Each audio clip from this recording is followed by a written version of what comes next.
Lord God. You are King of Kings and Lord of Lords, Lord God. So Lord, di na kami, Lord God, nag-pray. Diyan kami mo, Ama, sa kinabuhi ni Pastor Susan, Lord God. Lord, panalangin niya siya ng Diyos. Nakita ko ng Diyos ang iyang kinabuhi. Ups and down, Lord. Nakikita ko sa Lord, luya siya, apan Lord, nakita ko sa kinabuhi ng Diyos. Bisan nga pa na padayon siya ng alagad na kanino. Padayon siya na ngayon kusog niya kanino.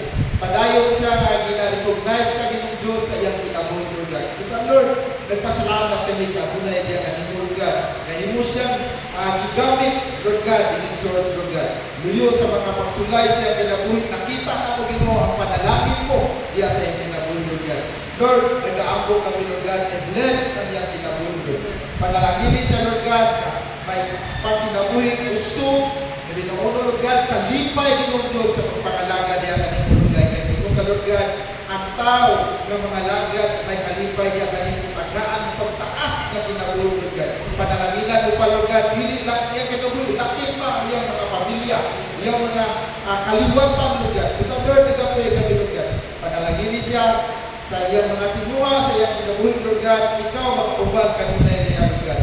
Tagaay siya kasi kanunay, Lord God, na mapauksano, Lord. Labi-labi ng Diyos sa iyang itubon mo na ministry niya sa kinabuhi, Lord God. Salamat Ginoo, gamit mo siya ng Buka Church, Lord God, na imo siya imong leader para kanang, Lord God. Tao lamang siya, makita mo ng Diyos sa iyang kinabuhi. Apan, Lord, nagpasalamat kami kanunay, Lord God. Kay luyo ni Ana, ikaw gayon nag-auban sa iyang kinabuhi, Lord God. Lord, salamat Ginoo sa iyang kinabuhi. Among pinalangin ni siya, Lord God, sa iyang kinabuhi. In Jesus' name we pray.